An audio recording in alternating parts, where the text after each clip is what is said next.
Саламатсыздарма, құрметті Жетісай ауданының тұрғындары. Мен есімді білгелі әрқашан отаныма деген сүйіспеншілікті, ауылым мен оның тарихына деген сүйіспеншілікті сезіндім.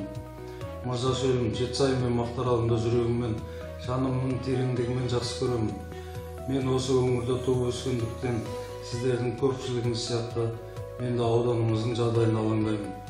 Сол себептен мен Исақов Берікжан Базаралыұлы Нұр Отан партиясы партияшылық сайлауға үміткер ретінде саясатқа Жетісай ауданы ауыл округтерінде Асық Ата кенті және Жетісай қаласының ауыз су және газ құбырларын, жолдардың сапасын жақсарту, сапалы қолжетімді денсаулық сақтауды қамтамасыз ету, аудандық ауруханаларды озық технологиялармен жабдықтауға, білім беру сапасын арттыру, экологиялық жағдай мен өнер, ғылым, спорт және тағы басқа салалар бойынша салауатты өмір салтын насихаттауға, әлеуметтік жағынан аз қамтылған, тұрмысы төмен отбасыларына, көпбалалы аналарға, мүгедектерге жағдай жасауға ықпал ету мақсатында барамын.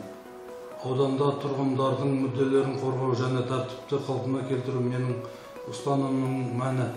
Алдағы дауыс беру кезінде жасайтын таңдау шешуші және іргелі болады. Алайда сіз өзіңіздің депутатыңызды білмейтіндігіңізге сенімдімін. Көпшілігіңіз біз үшін бәрі шешіліп қойылған деп сайлауға қатыспайсыздар. Бұл сайлау олай емес. Сондықтан сізден шет қалмай, 1, 2, 3 қазан күндері дауыс беруге келуіңізді сұраймын. Және дұрыс таңдау жасап, маған дауыс беріңіздер. Жеңіске бірге жетеміз.